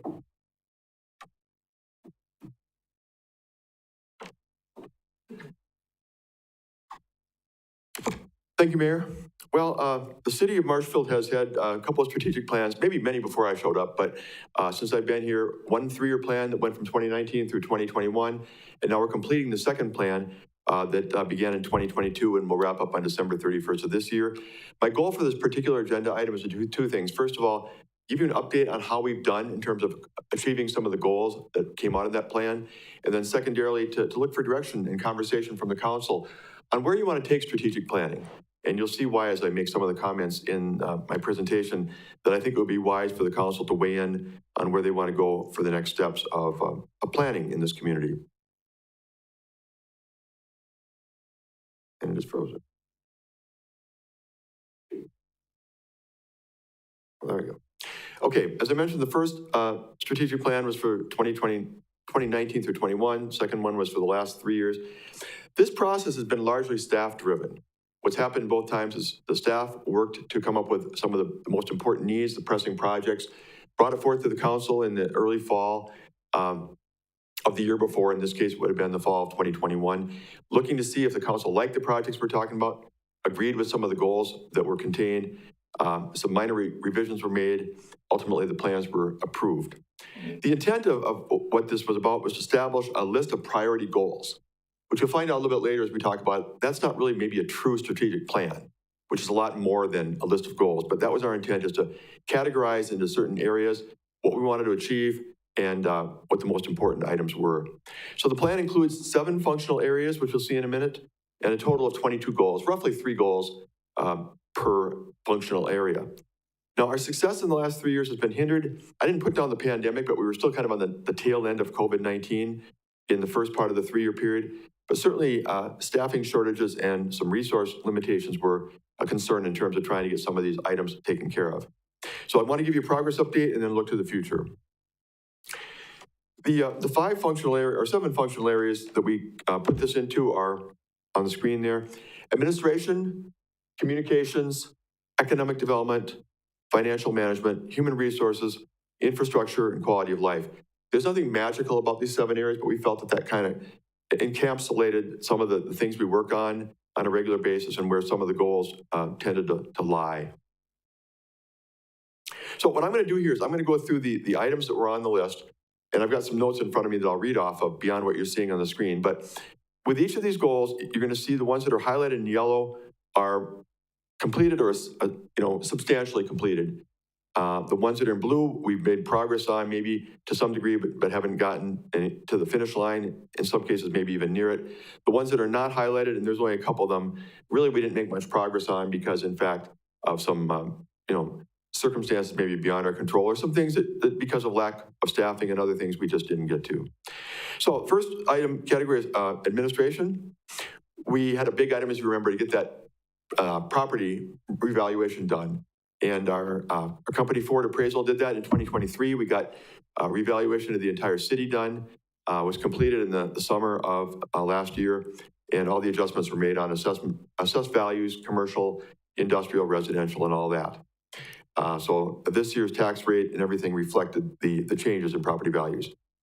We wanted to encourage technology use by the citizens, and we've done that. We do have some greater access. I'm reading from Notes Hill that we've gone live with Evolve Planning, and that's been a big deal. Evolve, if you're not familiar with it, is a system that allows people to tap into, whether it be building permit information, a variety of things, code enforcement. They can really get into registering complaints and connecting with us in various ways. That's been huge.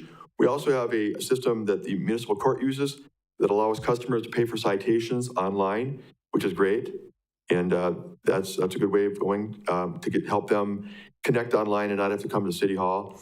And then we've also got the initial configuration set up for a module for self-service through Tyler, our new system that we implemented a couple years ago.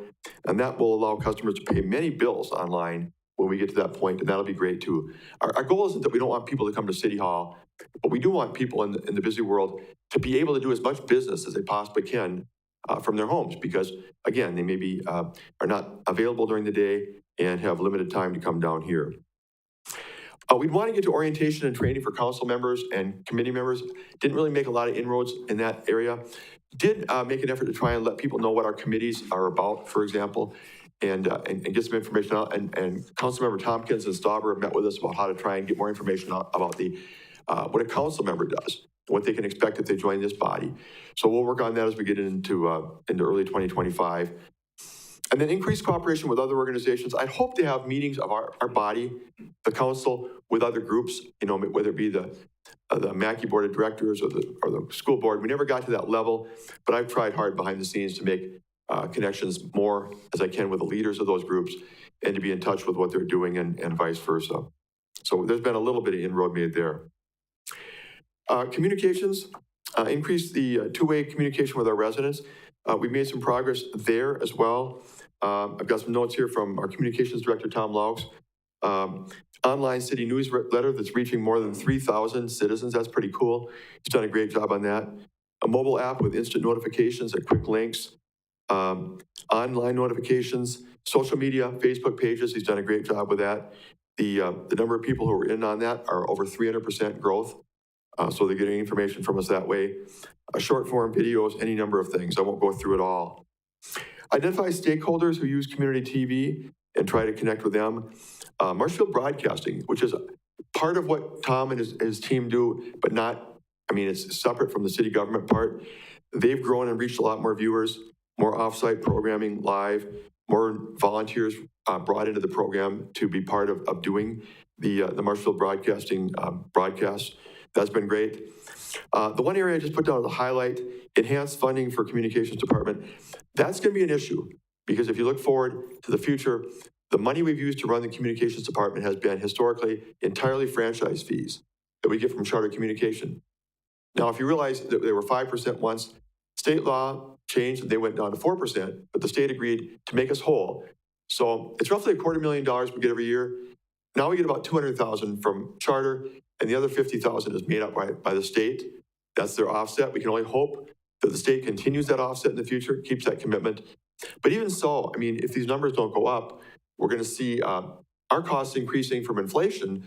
And if franchise fees and the state's offset don't keep up, we're going to have challenges on how to fund these services. So taking a look at some ways to make extra money to raise revenue. I won't go through them here, but sponsorships and other ideas.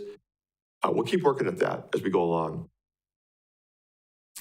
Economic development, new housing opportunities. Well, we did get Denyon Homes on board for TIF District 13, the Green Acres Estates project.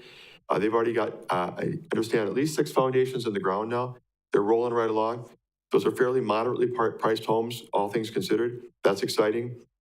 And we're developing the new TID 12, and we've got the certified site status. It has it being promoted by WEDAC. And so we're getting more publicity, we're getting more phone calls. Mackey's getting more phone calls about opportunities to build in our park because we're considered to be shovel ready. That's pretty cool. And we never got to implement the Economic Development Strategic Plan. That was supposed to be a function of the EDB. And as you know, the EDB was disbanded back in June. And so that piece of the puzzle, and with limited city staff, as you know, in development services, that never happened either. Financial management, great success. Good work by Jennifer and her team. We have cut the structural budget deficit and improved our bond rating and kept that bond rating improved, stepped up to where we were before what happened in 2019 when we had the drop down from Moody's. And the $1.9 million we got from the ARPA funding from the federal government was used very wisely for a lot of projects that provided broad community benefit. And that was, I think, managed well. What's left on that, Jennifer tells me there's still some paperwork yet to be done and wrapping that up as far as accounting for the money. But it was a great success for us and we made good use of those funds. Apologize for my voice. I'm getting over a cold. I'm on the very end of it, but it's kind of lodged in my throat for the moment. Human resources, we fully implemented the 2018 comprehensive plan over a series of years. Having said that, as Sarah worked on this, we did an update with McGrath in 2023, a market update. Since that time, we have embraced the market update and adjusted our scales. It's going to be a challenge to keep that up, but we want to keep that going and make sure that we're not falling behind. We don't want to be doing another plan anytime soon. So we implemented the July increases of this year to get employees adjusted, and we'll try and keep up on that. Align personnel policies across departments. Again, Sarah's done a great job on this. Our goal for a few years, going back to when Jennifer Rakey was our Human Resources Director, is to try and get all departments on the same page as far as benefits. It's been kind of scattered. That kind of goes back to 2011 when we came out of Act 10. And not all departments are treated exactly the same for a couple reasons. We do have issues with the police and fire policies that are separate.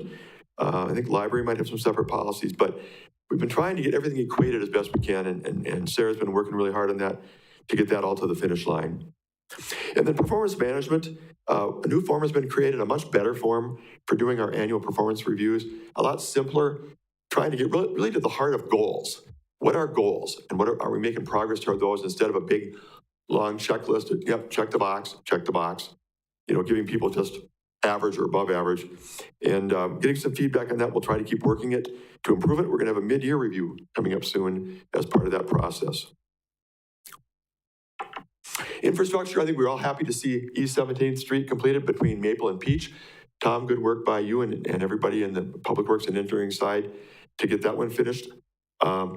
Adopt a plan and timeline for the police department and garage relocation projects. Thank you to the council for embracing moving ahead with the Wildwood Plaza building. If the budget is approved by the council in November, we'll get into design and engineering in 2025. As a result of that, the Public Works garage, which we'd all like to move out of the downtown area, I know Vanderwall would like that, obviously, as part of the West 2nd Street redevelopment plan. That's kind of on hold for the time being, and I think that being realistic, it's gonna be on hold for a while, unfortunately, because of finances. It's a big project, and doing two big projects anytime soon is gonna be a challenge, but we do know that we wanna get that relocated out of the downtown somewhere down the road.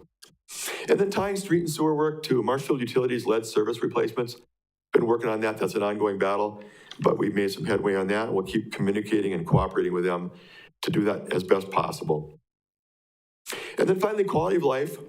Justin's not here, but he obviously does a lot of that with Park and Recreation. Developing and connecting bike and walking trails, that's a big part of what we do. We have great trails, but the connectivity, in some places there's gaps, and we want to keep improving that.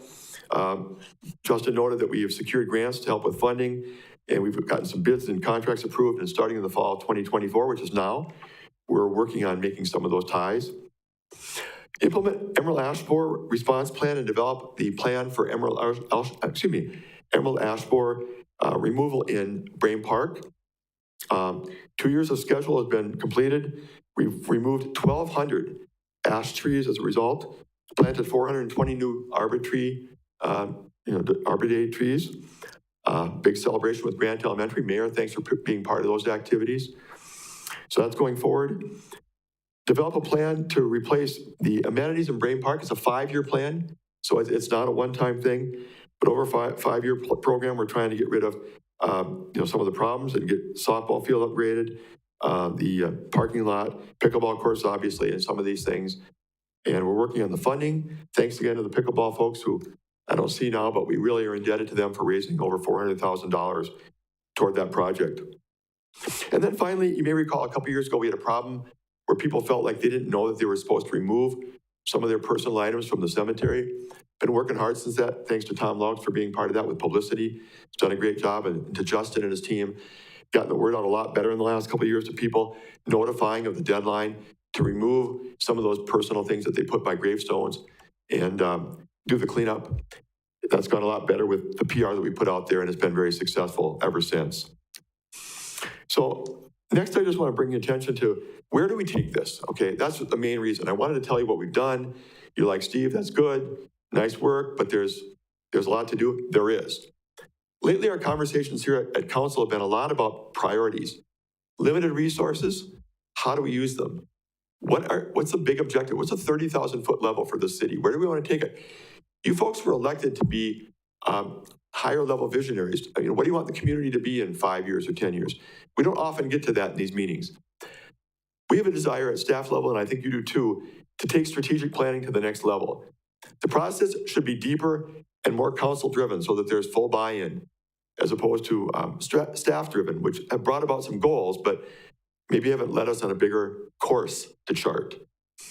The plan should guide decision-making and determine the use of our resources and staffing levels. When we come to you and we say, look, we'd like to look at spending this money, you ought to look at it and say, how does this fit into our plan? We've only got so many dollars. You know, you're looking for a budget resolution to move money. Does this fit into our goals and objectives? Because we can only spend so many dollars. I mean, finances are getting tighter every single year. So this plan could be a guidebook to help you make those tough decisions when we look at use of limited resources and use of our staffing. So that's the goal that I want to see us move toward. And I want to start with some discussion tonight. We can build on it later. what does the council want to see for strategic planning? Do they want outside assistance to help bring it about? What would be your vision as to how to try and take us to a better place of how to really come up with a document that is more comprehensive and more helpful to us? With that in mind, I would take any questions or comments about the presentation, about what we've done in the past 3 years, or how we move forward. Alderman Werman? Yes, thank you. And I know I've been a driving force a lot of this discussion lately, mainly just thinking through everything, kind of reevaluating. So I'll tell you, I looked at the strategic plan, Stephen, thanks for recapping everything here. I kind of made my own list of, like what I thought the priorities were. And I think what I'm looking at for a couple things for us that I think in order to move forward, we need to do is, number one, I think we need to reestablish our buckets, right? Because that's how I'm kind of considering these here. But I look at this and I go, okay, where do you put police and fire, right? Like, where does that fall in this? In the buckets that we have listed for our strategic plan. And so I think we kind of need to reevaluate a little bit to see where we really want to put our focus, because that's obviously something we've talked a lot about lately is police and fire with the relocation of the police department. But I also think that what we need to do is develop a mindset as the city. And I think that mindset needs to be resident first, or citizen first. Like anybody that lives in this city, a taxpayer within this city, somebody who just lives here and, contributes to the community, we need to start thinking of our strategic plan centers around those people. And I think that's where we're missing. As I looked through some of this, I saw, we have HR administration, stuff like that. I don't think any of that is bad, but I think to me, those are lower on the list, right? Like we have, especially just now going through like our market study and doing all that, like, I feel like that drops that priority down for me. And now is our time to start focusing on what we can do for the people of the city, whether that's looking at economic development and trying to put more focus there. For me, obviously, I think number one, if we look at our existing buckets, especially given all of our talks recently, is financial management. I know, Alderperson Reigel and a few others have brought this up as well, where we need to figure out how can we bring in more income, but we also need to balance our books. We need to do better in our planning. So there's a lot around that, but I think what we need to do, like I said, is number one, develop a mindset, which to me, I think we need to go resident or, citizen first. What can we do that's benefiting them? And then I think we need to reevaluate our buckets. And I think those are really our next steps. And I don't know how we go about doing that, but I think until we do those things, I don't know if we can accurately move forward. Yeah, I appreciate those comments. If I can jump in for a minute, I can't tell if anybody else is lined up to speak, but I like your idea of the buckets. I mean, I think what we're going to be talking about, and it's going to be real rudimentary. It's going to be maybe talking about like how families talk. Really, what do we have to do by state law? What are we mandated to do? Next level, what do we really need to do? It might not be mandated by state law, but our citizens really expect it. And you start working your way down to programs and services that may be nice to have. They're wonderful. They make this a community. And then you get down to the level of if we had to do without, could we do without? Those are some of the conversations that I think the body should have working with staff, and maybe even a couple of separate work sessions. You guys can decide what you want to do with the strategic planning process, but really boil down away from regular time to just talk about those kind of things. Where do we sit? Because that determines where you want to put your limited dollars and your limited staff time. Alderman Fire? I can remember the last strategic plan meetings we had. We couldn't agree on a mission statement. I mean, I'm not kidding. We had 4 meetings and what if this, that, and finally we just gave up and gave it to staff and they did something for us. We could not agree on a mission statement. So I hope we've got one on property written down before we talk about this, because it'll be another discussion of what a mission station should. It was terrible. 4 meetings, we got nothing done. Yeah, I think we might have had more than 4, actually. I don't know. But that's a failed experiment. I don't want to really remember if I can't help it. I made the mistake of trying to facilitate that myself. I think of myself as having skills and maybe facilitating, but it was a bad mistake as administrator to do that because I'm part of the discussion. And we spent like an hour and a half before every regular council meeting. That was when the regular meetings were at 7. We met at 5:30, and we really did get hung up. And you're right, we didn't get very, very far. We had a lot of different views, a lot of great conversation, but it really didn't move the ball forward. That's why you may want to consider a different process. I don't know if you want a trained facilitator, how you want to do it. Maybe what you decide first is where you want to get to, and that helps you determine if we need outside help to bring it about. But that was a really good point, Mike. Those were not successful.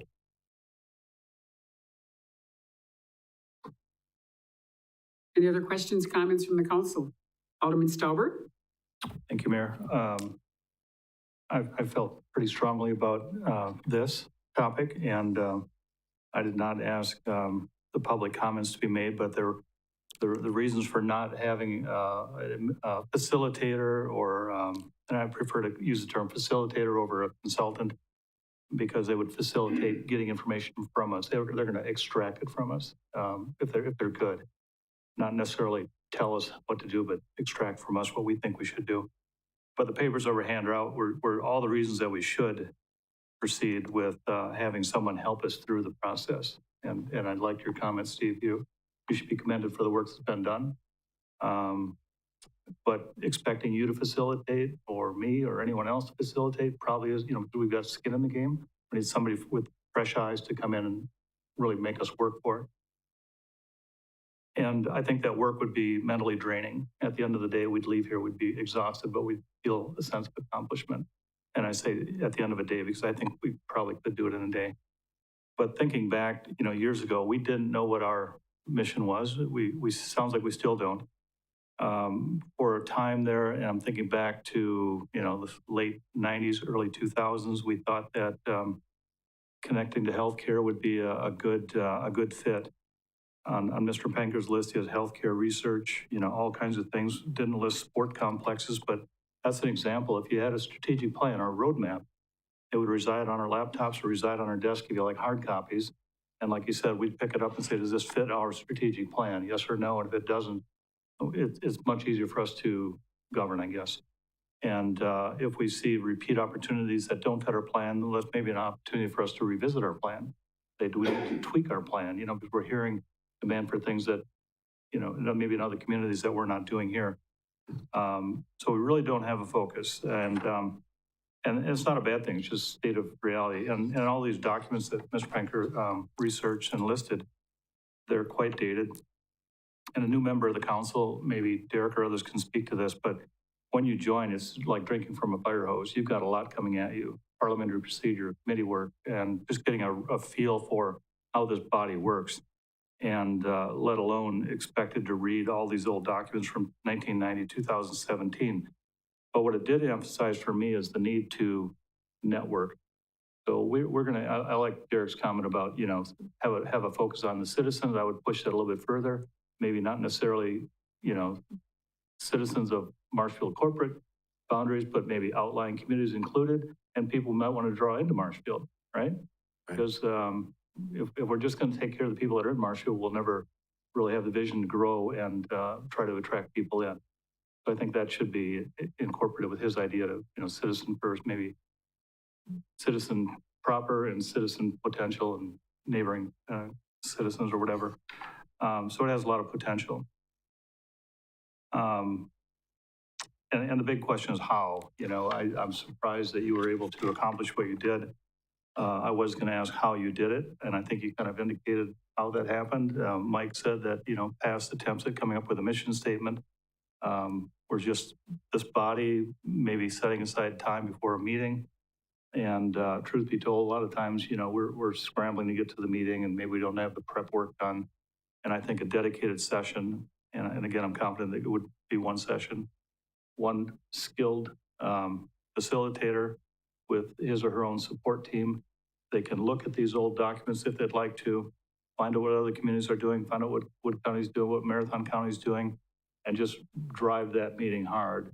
And literally just pull the information from us that we think, everyone's going to have an opinion, but we'll leave there with a consensus, and then turn it back over to that individual to help us draft a roadmap, strategic plan. What you did with staff was, again, very impressive, in the weeds in some cases. And I liked your analogy, it's a 30,000-foot view. So if someone joins the council, they'll be given a copy of the strategic plan, and hopefully we will, use it as a working document, living, breathing, if you want to put it in those terms, but not something that sits on the shelf, something that we use for reference, supporting the CIP, or the CIP supporting the strategic plan. All these inner workings, just kind of driven by the strategic plan. And a lot of times it's, strategy is an overused term, right? But I think that if we were to come up with something that would be a roadmap for 5, 10, and 20 years down the line, knowing we'd have to update it on occasion with executive team input, with council input, and led by an outside party, I think we'd be on the right path. So thanks again for everything you've done. Yeah. You should be commended. It's not easy. Well, thank you. I mean, and during that 3-year period, especially the early part of that period, we went without a lot of department head positions from time to time. It even seemed like certainly some staff people weren't here. So it was hard in the early part of the 3-year period to get stuff done. What would you think of the idea of, I don't think anybody wants to have extra meetings and things like that during the fourth quarter. First of all, you have the budget, and then you get into Thanksgiving and Christmas. What would you think of the idea of having a couple of staff people and a couple of council people meet off on the side, kind of talk about what a process might look like, try and see if there's somebody we can find as a facilitator, and start 2025 after the first of the year when people are kind of getting back to more normal schedules with some type of a process to try and get at what are the higher visions and the higher goals of council and, in working with staff, and how can we start charting that course? I mean, with that, from a timeline perspective, would that possibly make sense? I'll take that. I think yes. Spring is a new day. Start in the spring, right? The snow's out and or thereabouts, and I'd be glad to help out. Just putting some ideas to it. I don't know of any facilitators. I've been through this process a number of times, and after I was reflecting, I probably facilitated small-scale groups like this. It's just part of the job, but I'd be glad to help out. And I think what may be helpful is if we talk about surveys from time to time, and if we could survey the council, survey the executive team, say, hey, plan. What do you think? What do you think the outcome would? What do you hope we would accomplish? And how do you any ideas on how this might play out? Yeah, I don't want this to be a bigger than life document that sits on the shelf. Right. We've all seen those. We've talked about those. I want it to be a manageable document that you can literally use making decisions in this room on Tuesday nights over where to spend resources, about where to put staffing, about what to give your blessing to and what to say, no, I'm sorry, that sounds great, but it's not our mission. That would make the process really, really valuable for council and for staff. It really would. I think it would help us to work together more closely as well. Alderman Fire? Also, I can't remember, years ago, we had one of these, and we had them on an off day, like a Saturday. Everybody dedicated that day, and we got together like down at the park, and it was a fresh day. It wasn't, you didn't have a full 8-hour day and then try to do it after you're tired in the evening. We started at about 9, 10 o'clock, and it went to like 3, 4 o'clock. We settled on everything, but it was a fresh day. It wasn't, you're tired from working all day, and you just want to go home and do nothing. If you start early enough, I think that's what we should try to schedule, an off day during the day. Alderman Werman? Find a date that'll work. Yep, sounds great. Alderman Werman? Thank you. So I think we're kind of bleeding into the next agenda item as well, which to me, I was kind of seeing these as hand in hand. So hopefully that's all right if we kind of just combine them and move on after that. My thoughts on this, and like I said, it kind of ties in, is that this should probably be a yearly thing where every year we reevaluate what our strategy is. I know that probably sounds extreme when we're looking at a 4 to 5 year strategy because we want to be looking further out, especially with our CIP. However, I just look at this like things are going to change every year. We have new council members potentially being elected every year, depending on which number districts they're in. That could change the way the body feels. So I think that's part of it, is that this should probably be reviewed every year. I do think it should be a separate meeting. However, I think what we should do as a council right now is lay the groundwork. And I don't mean right during this meeting. I actually don't even mean in the next couple, because I know we have budget meetings.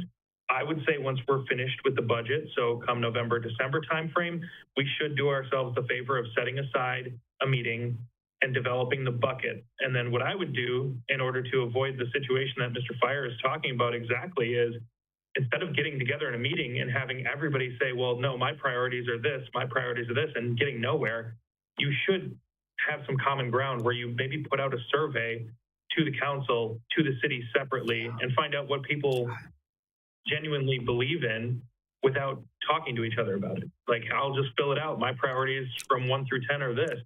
And I list my buckets. And then when you get all the responses back from all 10 council members and every city administrative staff person that you survey, you find out we have some common ground in these areas, and that's what we focus on. So that would be, I think, the most unbiased way to do it. And I also think it's something you can do every year once you have those buckets established. So I think that's where we really need to start is once our budgeting is done for this year, let's put together, a quick, whether it's a separate meeting or we throw it together as an agenda item, let's establish those buckets and then let's get some votes going so that we can figure out where our priorities lie and let's start working on that because I think that's going to be the best next step to avoid unnecessary meetings, conversations that go nowhere, but also gets us pointed in the right direction for where we want to start heading. Thank you, Derek. I really like your survey idea. I think that's a good way to get some information before we even sit down in a room of where people's priorities and where their focus might be. Not everybody will agree. Not everybody will agree even when the plan is done. But I think that'll give us a good start to where the hot buttons are and where people see the priorities to begin with before we ever start writing on a whiteboard. Any other questions, comments from the council? Thank you, Steve. Thank you for that great report. Item Z, so Derek, did you want to discuss more? No, I think we're good. I honestly think that was a great discussion that kind of stemmed both into Y and Z, so I think we're probably good to move forward. Excellent, thank you. So we'll go on to item AA, request to replace Ed Wagner on the city's collective bargaining team presented by Steve Barg, City Administrator. Thank you, Mayor. I brought this up at the last meeting, looking for anybody who might volunteer. And again, this is the team that meets with the police and fire unions. It's comprised of several staff people, a representative from the Fire and Police Commission, and then the two members of the council, been Ed Wagner and Rebecca Spiros for a long time. Ed, of course, resigned from the council. When I asked for volunteers, Brian Barshall stepped forward and indicated interest. He's the only person I heard from. So unless anybody wants to chime in, otherwise now I would recommend that this body approve of naming Brian Barshall as the other member of our negotiating team with the police and fire unions. We have a motion by Alderman Stauber, second by Alderman Tompkins. Any discussion or questions? And what is the motion? Alderman Stauber, the motion is? The motion is to appoint Mr. Varsho to the union negotiating team as recommended. And Alderman Tompkins, do you agree? Yes. Any other discussion or questions? Seeing none, please vote.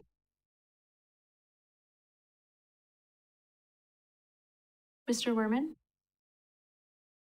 Yes. Mr. Rigel? Yes.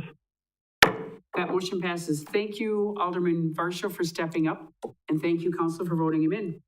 Item B, request to replace Ed Wagner on Housing Committee, presented by Steve Barg, City Administrator. Thank you, Mayor. Well, this committee started out with 6 members. They are listed in your memo, but I will repeat them. Rebecca Spiros, Russ Stauber, Natasha Tompkins, Ed Wagner, Chris Meyer, and Mayor Teestrake. And Chris Meyer has said that he needs to step aside. He was a CDA representative. His schedule just is not working well for that. He does work out of town and he's been unable to make the schedules work well. And of course, Ed Wagner resigned from the council, as we mentioned earlier. So we're down to 4 members. I think we can do well with 5 members. I have talked to Carol Kerper, the executive director of the CDA. She is looking for another CDA member. There might be someone? Oh, okay. Well, even with that, we would certainly take anybody else from the council who wants to join that group. So I have not heard from anybody since our last meeting, after I put out an email to people looking to see if we'd get a volunteer. If anybody wants to volunteer now or subsequent to this, that would be great. Otherwise, we will go with a 5th person if we get it from CDA and be okay. But it's up to the body here.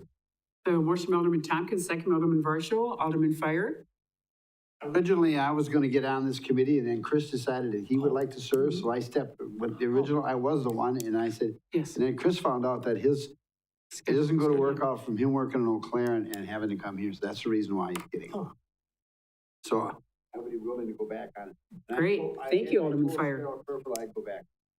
So that would bring us to the original number that I anticipated of 5. Doesn't mean we can't have somebody else. Leave it to the body.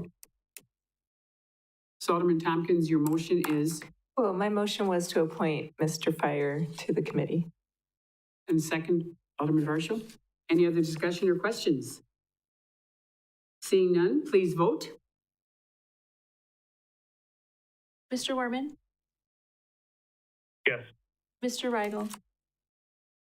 Yes. That motion passes. Thank you. And thank you, Alderman Fire, for stepping up again. Item CC, Stacy. Appointment of Mike Myers, 2316 Madison Avenue, to the Historic Preservation Commission, filling an unexpired term ending April of 2025. We have a motion by Alderman Varsho, second by Alderman Giles. Any questions, comments? Seeing none, please vote. Mr. Werman? Yes. Mr. Weigel? Yes. That motion passes. Item DD, appointment of Rita Meyer, 1814 West Andrea Street, to the Plan Commission, filling an unexpired term ending in April of 2026. No action at this time, and set the action for October 21st, council meeting. Alderman O'Reilly. I would like to present, what do you call it, suspending the rules. We've had some difficulty on the Plan Commission before and ended up with a developer paying some extra money just to do this. And other members that have not been showing up. I think the person's a good fit, and I think it would make sense to suspend the rules on it for this one. So I'll leave that to the body. We have a motion by Alderman Varsho, and your motion will be?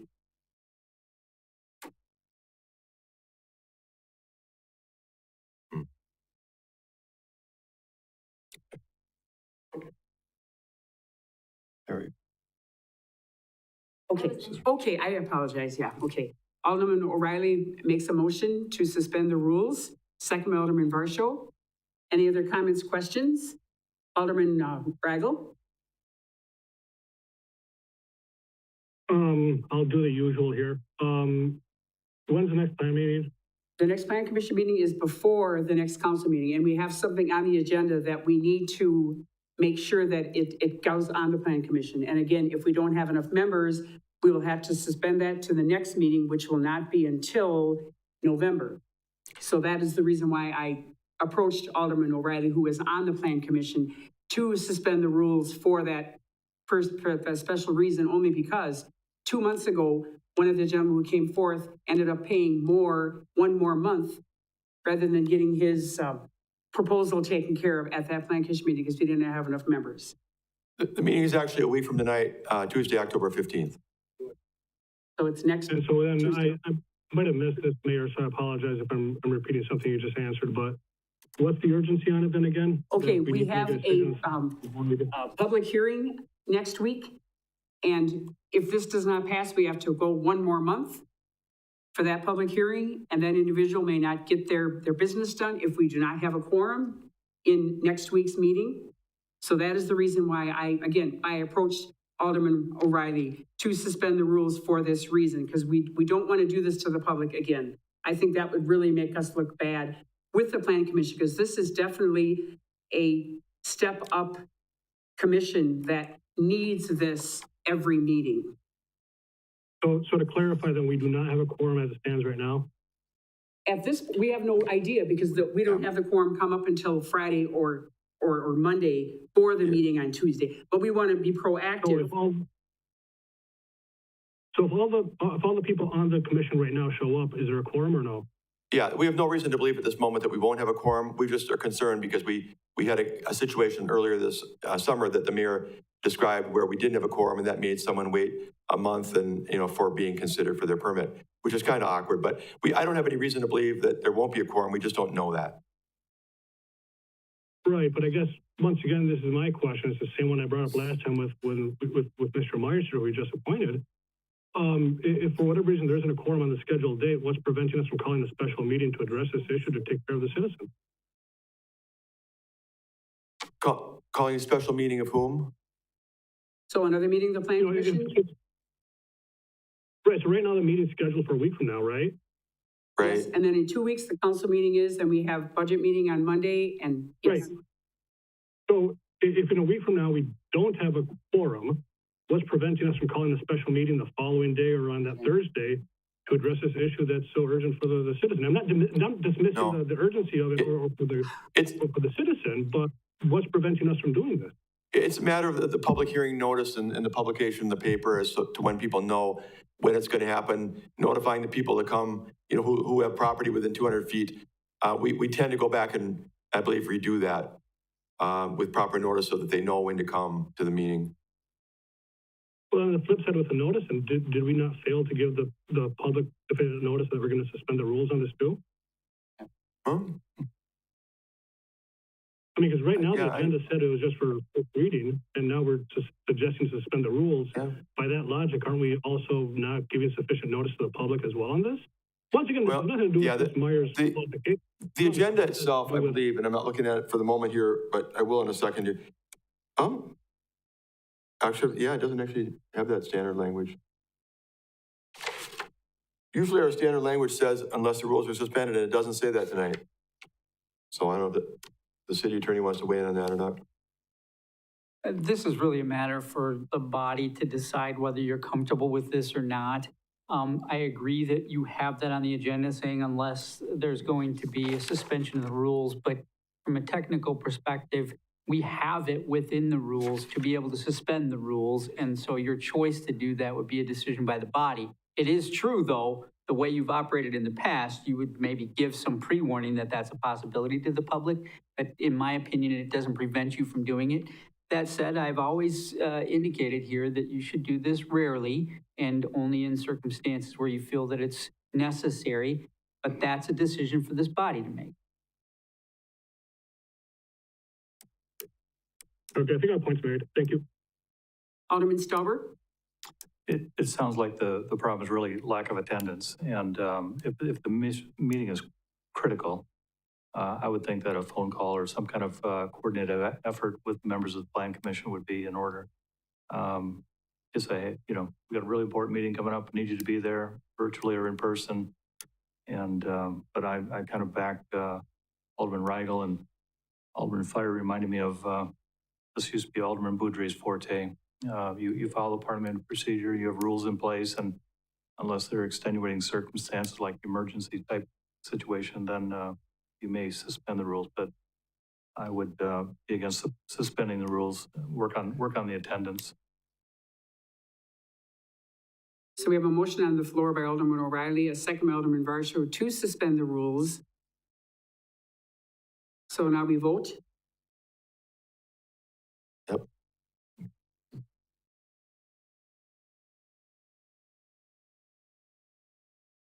Mr. Werman? No. Mr. Weigel? No. The motion fails. So in 2 weeks, then we will vote in, actually, hopefully vote in Rita Meyer for on the Plan Commission, and hopefully we'll have all of our other members there for that meeting. Thank you. Item E, suggested items for further agendas. Seeing none, item FF, adjourn to closed session under Wisconsin Statute Chapter 19.851E, deliberating or negotiating the purchasing of public properties, the investing of public funds, or conducting other specified public business whenever competitive or bargaining reasons require a closed session. Renewal of contracts with Marshfield Clinic. And number 2, lease for use of land on Marshfield Municipal Airport property. We have a motion by Alderman Stauber to go into closed session. Do we have a second by Alderman Varsho? All those in favor, please vote to go into closed session. Mr. Werman? Yes. Mr. Weigel? Yes. We are in closed session. We will take a 10-minute recess.